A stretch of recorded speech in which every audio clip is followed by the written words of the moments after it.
അപ്പോൾ ഈ ഒരു പ്രൈമയുടെ അകത്താണ് ഇരിക്കുന്നത്. പ്രൈമയുടെ അകത്ത് ഇരിക്കുമ്പോൾ ഈ ഒരു എഞ്ചിൻ സ്റ്റാർട്ട് ചെയ്തിരിക്കുമ്പോൾ ഇത് ഓടിക്കാനായിട്ട് ശരിക്കും കൈയും കാലൊക്കെ തരിക്കുന്നുണ്ട്.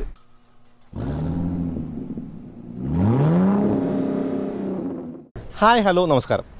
സാധാരണ നമ്മൾ കാറുകൾ അല്ലെങ്കിൽ എന്താ പറയുക വാനുകൾ അങ്ങനെയുള്ള വണ്ടികളൊക്കെ കൊണ്ടുവരാറുള്ളത്. ഇന്ന് നമ്മൾ വന്നിട്ടത് റിവ്യൂനല്ല, ഒരു വാക്കറൗണ്ട് കൈൻഡ് ഓഫ് വീഡിയോ ആണ്. അതായത് ടാറ്റ മോട്ടോഴ്സ് തങ്ങളുടെ റെഡിമിക്സ് കോൺക്രീറ്റ് ഡിപ്പാർട്ട്മെൻറ്റിൽ, അതായത് ആ ഒരു കാറ്റഗറിയിൽ 3 ട്രക്കുകൾ ലോഞ്ച് ചെയ്തിട്ടുണ്ട്. അപ്പോൾ ആ 3 ട്രക്കുകളുടെ 2 ട്രക്കുകളുടെ വാക്കറൗണ്ടാണെന്ന്. അപ്പോൾ സിഗ്നയും പ്രൈമയും. വണ്ടിപ്രാന്തൻ്റെ പുതിയ വീട്ടിലേക്ക് എല്ലാവരും സ്വാഗതം. നമുക്ക് വണ്ടികളെ വിശദമായി തന്നെ പരിചയപ്പെടാം, ഓടിക്കാതെ പരിചയപ്പെടാം. ഓടിക്കൽ വീട്ടിലേക്കാവാം. ആദ്യം നമുക്കൊന്ന് നടന്ന് കണ്ടിട്ട് അതിൻ്റെ കാര്യങ്ങൾ തന്നെ പറയാം. സ്വാഗതം. ടാറ്റ മോട്ടോഴ്സിൻ്റെ പുതിയ പ്രൈമയുടെയും ഈ ഒരു സിഗ്നയുടെയും പ്രത്യേകത എന്ന് പറയുന്നത് ഈ ഒരു വണ്ടികൾ തന്നെ റെപ്റ്റോ എന്ന് പറയുന്ന, അതായത് rear engine power take off എന്ന് പറയുന്ന ടെക്നോളജി യൂസ് ചെയ്യുന്ന വണ്ടികളാണ്. അതായത് സ്ലേവ് എഞ്ചിൻ മാറിയിട്ട് ഒരൊറ്റ എഞ്ചിൻ നിന്ന് ആ ഒരു പിന്നിലെ ബിന്നും വണ്ടിയുടെ ആ ഒരു പവർ ട്രെയിനൊക്കെ തന്നെ പ്രവർത്തിക്കുന്ന ഒരു സംഗതിയാണത്. അപ്പോൾ ഇതിന് മുന്നേ കണ്ടത് ഭാരത് ബെൻസിൽ മാത്രമാണ്. അപ്പോൾ ടാറ്റ മോട്ടോഴ്സ് ഈ ഒരു പുതിയ സീരീസിൽ കൊടുക്കുന്നതാണ്. അപ്പോൾ എന്തായാലും ഈ വണ്ടിയുടെ ഒരു പ്രൈമയുടെ കാര്യം പറയുമ്പോൾ 2830.K എന്ന് പറയുന്നത് 28 ടണ്ണും 300 HP ആണ്. അപ്പോൾ വലിയ ഒരു വണ്ടിയാണ് ഈ പ്രൈമ എന്ന് പറയുന്നത്. ഈ ഒരു ക്യാബിൻ ടിൽറ്റ് ചെയ്യാൻ പറ്റും. അപ്പോൾ മെയിൻ്റനൻസിനൊക്കെ വേണ്ടി ടിൽറ്റ് ചെയ്യാൻ പറ്റും. കൂടാതെ BS6 കൂടെയാണ് ഈ ഒരു വണ്ടി എന്ന് പറയുന്നത്. ഇനി ഈ ഒരു വണ്ടിയുടെ വാക്കറൗണ്ടാണ്, അതായത് ഓടിക്കാൻ പറ്റില്ല എന്ന് പറയുമ്പോൾ ഓടിക്കാൻ പറ്റുന്നൊരു കാര്യം നമുക്ക് ചെയ്തു തരാൻ ടാറ്റ മോട്ടോഴ്സ് പറഞ്ഞിട്ടുണ്ട്. അപ്പോൾ ഓടിക്കുന്ന കാര്യങ്ങളൊക്കെ തന്നെ പറയാം. വലിയൊരു ബമ്പറിൽ ആ ഒരു പ്രൊജക്ടർ ഹെഡ്ലാമ്പും കാണാം. ഈ പ്രൊജക്ടർ ഹെഡ്ലാമ്പിൻ്റെ മുകളിൽ ഒരു ഗ്രില്ല് കണ്ടില്ലേ. അപ്പോൾ ഈ ഒരു വണ്ടി എന്ന് പറയുന്നത് ഇൻഡസ്ട്രിയൽ പർപ്പസാണ്. അപ്പോൾ കുറച്ച് റഫ് ആൻഡ് ടഫ് ആയിരിക്കണം, അല്ലെങ്കിൽ ആ ലൈറ്റൊക്കെ പൊട്ടാനുള്ള സാധ്യതയുണ്ട്. അതുകൊണ്ട് തന്നെ ആ ഒരു ഗ്രില്ല് കാണാം. ഇനി ഫോഗ് ലാമ്പ് ഇല്ല, പക്ഷേ ഫോഗ് ലാമ്പിൻ്റെ ഒരു ഹൗസിങ്ങിൻ്റെ ഗ്രില്ല് കൊടുത്തിട്ടുണ്ട്.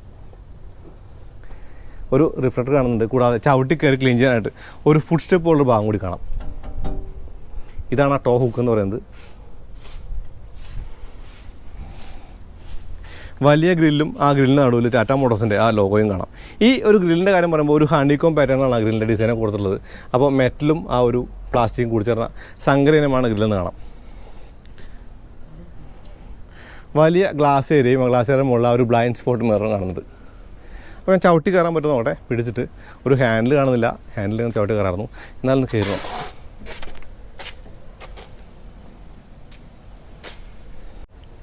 പുതിയ ട്രക്കുകളുടെ മുഖച്ഛായ തികച്ചും മാറിയിട്ടെന്ന് കാണാം. അതായത് കാറുകളിൽ തുല്യമായിട്ടുള്ള ഒരുപാട് എലമെൻറ്റുകൾ വണ്ടിക്കകത്ത് കാണാം. അപ്പോൾ ആ ഒരു കാര്യം പറയുമ്പോൾ പ്രൊജക്ടർ ഹെഡ്ലാമ്പിൻ്റെ കാര്യം ഞാൻ പറഞ്ഞു. കൂടാതെ ഈ ഒരു വെൻറ്റുകൾ പോലുള്ള ഭാഗവും കൂടാതെ പ്ലാസ്റ്റിക്കിൻ്റെ ഈ ഒരു കൗളൊക്കെ തന്നെ മനോഹരമാണെന്ന് കാണാം. ഇനി ഈ ഒരു വണ്ടിക്ക് കുറേ അധികം മിററുകളുണ്ട്. അതായത് ഈ വലിയ വണ്ടി കൊണ്ടുനടക്കാനായിട്ട് മിറർ വേണം, കുറേ മിററുകൾ വേണം. അപ്പോൾ ഈ ബ്ലൈൻഡ് സ്പോട്ട് മിററിൻ്റെ ഉപയോഗം എന്താണെന്നുള്ളത് അകത്ത് കയറുന്ന കാണിക്കാൻ ശ്രമിക്കാം. അപ്പോൾ വൈപ്പറൊക്കെ കണ്ടില്ലേ, ആ വൈപ്പറിനകത്തൂടെയാണ് ആ ഒരു വിൻഡോ വാഷ് ചെയ്യുന്ന നോസിൽ പോകുന്നത്, അല്ലെങ്കിൽ ആ പൈപ്പ് പോകുന്നത്. അതുകൊണ്ട് തന്നെ ആ ഗ്ലാസ് ഫുള്ളായി വാഷ് ചെയ്യാനായിട്ട് ആ ഒരു സംഗതിയൊക്കെ സഹായിക്കുന്നു തോന്നുന്നു.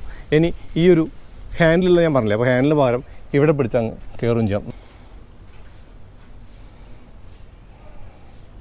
ഈ ഒരു ടാറ്റ പ്രൈമയുടെ അകത്ത് കയറാനായിട്ട് സ്റ്റെപ്പുകൾ ചവിട്ടി തന്നെ വേണം കയറാനായിട്ട്. ആ ഉയരത്തിലാണ് വണ്ടി നിൽക്കുന്നത്. അതായത് നിലത്തുനിന്ന് അങ്ങോട്ട് കയറാനായിട്ട് ശരിക്കും ഒരു ബുദ്ധിമുട്ടുണ്ട്.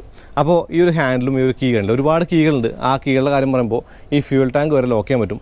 ലോക്ക് ചെയ്യാൻ മാത്രമല്ല, എക്സ്ട്രാ പൂട്ടാൻ ഒരു ഗാഡി കൂടി കൊടുത്തിട്ടുണ്ട്. കാരണം സേഫ്റ്റി ഒരു ഇമ്പോർട്ടൻ്റ് കാര്യമാണ്. അതായത് ഫ്യൂലൊക്കെ മോഷ്ടിക്കുന്ന ഒരു സംഗതിയൊക്കെ കേട്ടിട്ടുണ്ടല്ലോ.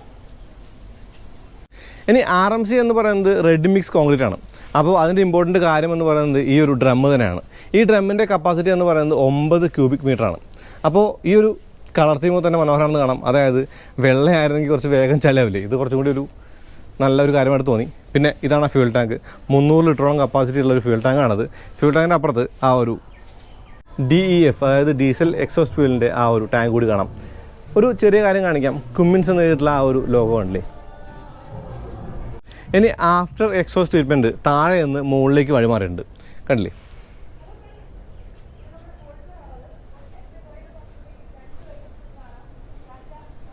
നമുക്ക് ആദ്യം ഈ ഒരു പ്രൈമയുടെ അകത്ത് കയറിയിട്ടുണ്ട്. അകത്തെ കാര്യങ്ങൾ ആദ്യം പറയാം. ഒന്ന് സ്റ്റാർട്ടിങ് വേണം, കാരണം എഞ്ചിൻ സൗണ്ട് കേൾക്കണമല്ലോ.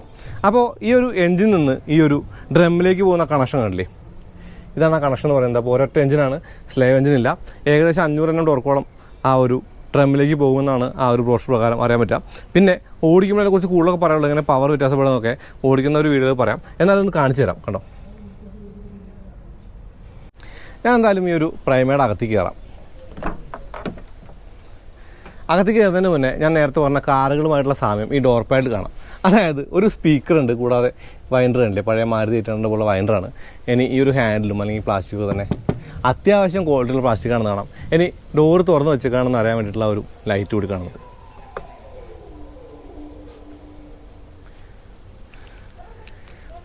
വലിയൊരു ഹാൻഡിലുണ്ട്. ഹാൻഡിൽ പിടിച്ച് തന്നെ വേണം കയറാനായിട്ട്, അല്ലെങ്കിൽ നടക്കില്ല.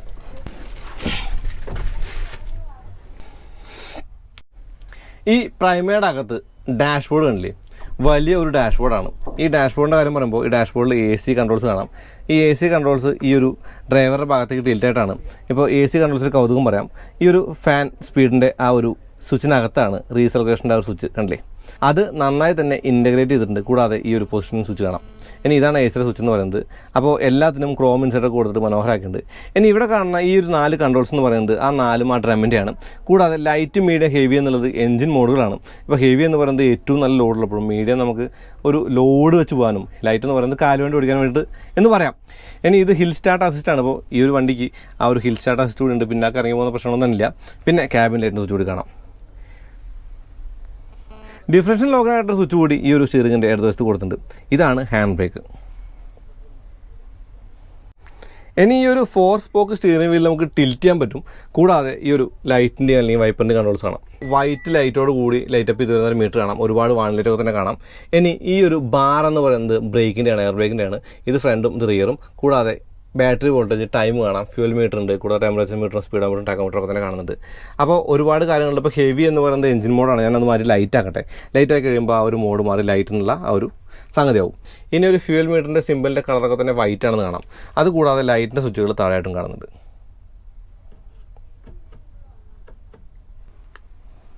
ഒരു 12 വോൾട്ട് സോക്കറ്റ് ഉണ്ട്. കൂടാതെ ഒരു ഡമ്മി കൂടി ഉണ്ട്. വേണമെങ്കിൽ ഒരു സോക്കറ്റ് കൂടി വെക്കാം. ഇനി ആ ഒരു ഹെൽപ്പിൻ്റെ ബട്ടൺ കാണാം, SOS ബട്ടണാണ്. അതിപ്പോൾ എല്ലാ വണ്ടിക്കും കാണുന്നുണ്ട്. ഇനി ആ ഒരു സൈഡിലാണ് ഗ്ലൗ ബോക്സ് ഒക്കെ തന്നെ. ഞാൻ അങ്ങോട്ട് എന്തായാലും പോകുന്നുണ്ട്. ഇനി ഗിയർ ലെവർ കൂടി കാണിക്കാം. ഇതൊരു 8 സ്പീഡ് ഗിയർ ബോക്സുള്ള വണ്ടിയാണ്. അതായത് 8 സ്പീഡാണ് എൻ്റെ ഒരു ഗിയർ ബോക്സ് എന്ന് പറയുന്നത്. അപ്പോൾ ആ ഒരു ഫ്ലോറൊക്കെ ഉണ്ടോ, അതിനടിയിലാണ് എഞ്ചിൻ. അപ്പോൾ എഞ്ചിൻ അടിയിലാണെന്ന് പറയാനുള്ള കാര്യം ഇത് ടിൽറ്റ് ചെയ്തിട്ട് വേണമെങ്കിൽ മെയിൻ്റനൻസ് ഒക്കെ ചെയ്യാന്നുള്ളതാണ്. ഒരു ബോക്സ് കൂടി കാണുന്നുണ്ട്, യൂട്ടിലിറ്റി ബോക്സ്. അതിനകത്താണ് ജാക്കും അല്ലെങ്കിൽ ആ ഒരു കാര്യങ്ങളൊക്കെ തന്നെ കാണുന്നത്. ഇനി വലിയൊരു വിൻഡോ ഏരിയ പിന്നിലായിട്ട് കാണാം. കൂടാതെ സീറ്റ് ഒന്ന് വൃത്തിയായി തന്നെ കാണിക്കാം. സ്പ്രിംഗ് ആക്ഷനുള്ള സീറ്റാണത്. നമ്മൾ ഇരിക്കുന്നതിനനുസരിച്ച് ആ സീറ്റിൻ്റെ ആ ഒരു ആക്ഷൻ മാറും. ഞാൻ വണ്ടി സ്റ്റാർട്ട് ചെയ്തപ്പോൾ എഞ്ചിൻ്റെ സൗണ്ട് കേൾപ്പിക്കാൻ വേണ്ടിയാണ്. അപ്പോൾ ഇപ്പോൾ ഫാൻ ഫുൾ സ്പീഡിലാണ്. ഞാൻ ഫാനിൻ്റെ സ്പീഡൊന്ന് കുറച്ചിട്ട് ത്രോട്ടിൽ കൊടുക്കാം. ആ ടർബോയുടെ പൂഷ് കേട്ടില്ലേ. അപ്പോൾ AC വെന്റുകൾ കുറേ ഉണ്ട്. അതായത് ഈ ഒരു AC വെന്റ് ഉണ്ട്. കൂടാതെ ഇവിടെ ഒരു AC വെന്റ് ഉണ്ട്. ആ ഒരു വലിയ AC വെന്റ് ഇവിടെ കാണാം. പിന്നെ 2 AC വെന്റുകൾ പാസഞ്ചർ സൈഡിലുണ്ട്. അപ്പോൾ ഡ്രൈവറും പാസഞ്ചറും തമ്മിൽ അത്യാവശ്യം നല്ല ഗ്യാപ്പ് ഉണ്ട്. ഇനി ഹെഡ് റൂമൊക്കെ ഒരുപാടുള്ളൊരു വണ്ടിയാണിത്. അപ്പോൾ ഈ ഒരു പ്രൈമയുടെ അകത്താണ് ഇരിക്കുന്നത്. പ്രൈമയുടെ അകത്ത് ഇരിക്കുമ്പോൾ ഈ ഒരു എഞ്ചിൻ സ്റ്റാർട്ട് ചെയ്തിരിക്കുമ്പോൾ ഇത് ഓടിക്കാനായിട്ട് ശരിക്കും കൈയും കാലൊക്കെ തരിക്കുന്നുണ്ട്. പക്ഷെ ഓടിക്കാൻ പറ്റുമ്പോൾ നമുക്ക് ഓടിക്കാന്ന് പറയുള്ളൂ. അതായത് വണ്ടി ലോഞ്ച് ചെയ്തിട്ടില്ല, ലോഞ്ചിന് ശേഷം നമുക്ക് ഓടിക്കാം. ഇനി പറയേണ്ടുന്ന ഒരു കാര്യമെന്ന് പറയുന്നത് കാറുകളുടെ വീഡിയോ ഒരുപാട് നമ്മൾ ചെയ്തിട്ടുണ്ട്. അപ്പോഴൊക്കെ പറയുന്നൊരു കാര്യമെന്ന് പറയുന്നത് ഈ ഒരു വൈപ്പർ അല്ലെങ്കിൽ ഹെഡ് ലാമ്പ് സ്റ്റാക്കുകളുടെ കാര്യമാണ്. ഇത് ഒരു യൂറോപ്യൻ കാറുകൾക്ക് തുല്യമായിട്ടുള്ള ഒരു കാര്യമായിട്ട് കാണാം. അതായത് ഈ ഒരു വണ്ടിയുടെ എഞ്ചിൻ ബ്രേക്കിംഗ് ഈ ഒരു സ്റ്റാക്കിൽ ഉള്ളത് കൊണ്ട് തന്നെ വൈപ്പറാണ് വലതുവശത്ത്. കൂടാതെ ഇടതുവശത്തായിട്ട് ആ ഒരു ഇൻഡിക്കേറ്റർ സ്വിച്ച് കാണാം. കൂടാതെ അപ്പ് ചെയ്ത പാസും ഈ ഒരു ഹോൺ ബട്ടണും കാണാം കേട്ടോ. ഇനി ആ ഒരു വലിയ ഗ്ലാസിൻ്റെ മുകളിൽ 2 വൈപ്പറുണ്ടെന്ന് പറഞ്ഞു. ആ വൈപ്പറിൽ ആ വാഷർ എങ്ങനെയാണ് വെച്ചേക്കണമെന്ന് കാണിക്കാം കേട്ടോ.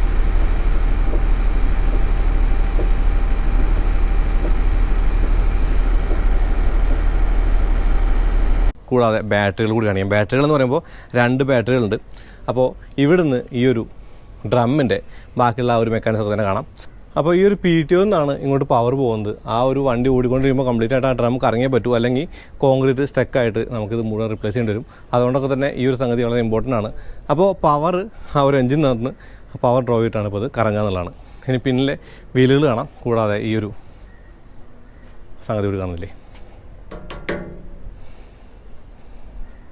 ഈ ടാറ്റ പ്രൈമയ്ക്ക് 2830.K എന്ന് പറയുന്ന ഈ ഒരു മോഡലിന് ഏകദേശം 52,69,000 രൂപയാണ് വില.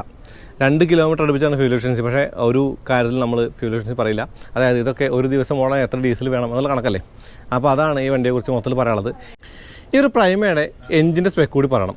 അതായത് 225 കിലോ വാട്ട്, ഏകദേശം 301 HP പവർ എന്ന് പറയുന്നത്. കൂടാതെ 1100 Nm ആണ് ഇതിൻ്റെ ടോർക്ക് എന്ന് പറയുന്നത്. പാസഞ്ചർ സൈഡ് കൂടി ഒന്ന് കയറണം. അതായത് ഇതിനകത്ത് കുറച്ച് കാര്യങ്ങൾ പറയാണ്ട് അത് ഡ്രൈവർ സീറ്റിൽ ഇരുന്നുകൊണ്ട് പറയാൻ പറ്റില്ല. കാരണം വലിയ വണ്ടിയല്ലേ. അപ്പോൾ ഈ ഒരു ഫയർ എക്സ്റ്റിങ്ക്യൂഷർ അടക്കം ഒരുപാട് സേഫ്റ്റി കാര്യങ്ങൾ കണ്ടു. അത് മാത്രമല്ല ഇവിടെ ഇരിക്കുമ്പോൾ ഈ ഗ്ലോ ബോക്സ് തുറന്ന് കാണിക്കാമോ. ഒരു ചെറിയ ഗ്ലോ ബോക്സാണ്, എന്നാലും ആ ഒരു ഗ്ലോ ബോക്സ് ഉണ്ട് എന്നുള്ളതാണ്. ഈ AC യുടെ വെൻറ്റുകൾ അഡ്ജസ്റ്റ് ചെയ്യുന്ന ആ ഒരു നോബെല്ലാം കണ്ടില്ലേ. ഇനി പാസഞ്ചറിന് ഒരു ഹാൻഡിൽ കാണാം. അപ്പോൾ ഈ ഒരു വണ്ടിയുടെ മുകളിൽ കുറച്ച് ക്യൂബിക്കിൾ പോലുള്ള ഭാഗമുണ്ട്. അതൊക്കെ ഡെമ്മിയാണ്, തുറന്നിട്ട് വേണമെങ്കിൽ നമുക്ക് എന്തെങ്കിലുമൊക്കെ ചെയ്യാനുള്ളതാണ്. സ്റ്റീരിയോ ആണെങ്കിലും അങ്ങനെയുള്ള കാര്യങ്ങളൊക്കെ തന്നെ ചെയ്യാം. കൂടാതെ വലിയ സൺ വൈസറുകൾ കാണാം. ഒരു വലിയ ലൈറ്റ് കൂടി കൊടുത്തിട്ടുണ്ട്. പ്രൈമയുടെ RMC റെഡി മിക്സ് കോൺക്രീറ്റിനെ കുറിച്ച് ഇത്രേ പറയുള്ളൂ. അതായത് ഇതിനെക്കുറിച്ച് ഒരുപാട് കാര്യങ്ങൾ പറയാനും ഒരുപാട് കാര്യങ്ങൾ ചെയ്യാനുണ്ട്. വണ്ടി നമുക്കൊന്ന് റോട്ടിൽ കിട്ടണം, അല്ലെങ്കിൽ ഗ്രൗണ്ട് കിട്ടണം. ഇതിപ്പോൾ ക്ലോസ്ഡ് ആയിട്ടുള്ള ഒരു ചെറിയ സ്ഥലത്ത് കിട്ടിയപ്പോൾ ഒരു ചെറിയ വാക്ക്ഗ്രൗണ്ട് ചെയ്താണ് ലോഞ്ച് ഇവൻ്റെ ഭാഗമായിട്ട്. അപ്പോൾ അതുപോലെ ഈ ഒരു വീഡിയോ ഉപയോഗപ്പെടുന്നതിൻ്റെ കരുതാണ് അങ്ങനെ ചാനൽ സബ്സ്ക്രൈബ് ചെയ്യാൻ മറക്കരുത്. പിന്നെ ബെല്ലൈക്കൺ ക്ലിക്ക് ചെയ്യുക, എന്നാൽ നോട്ടിഫിക്കേഷൻ ലഭിക്കുള്ളൂ. അതുപോലെ ഇൻസ്റ്റാഗ്രാം പേജ് ഫേസ്ബുക്ക് ലൈക്ക് ചെയ്യുക, ഫോളോ ചെയ്യുക. നിങ്ങളുടെ ലൈക്ക് ഷെയർ ചെയ്യണം, നമ്മൾ എന്തിനും അറിയാലോ. അപ്പോൾ അടുത്ത വീഡിയോ വീണ്ടും വരാം. അതിലേക്ക് നന്ദി, നമസ്കാരം.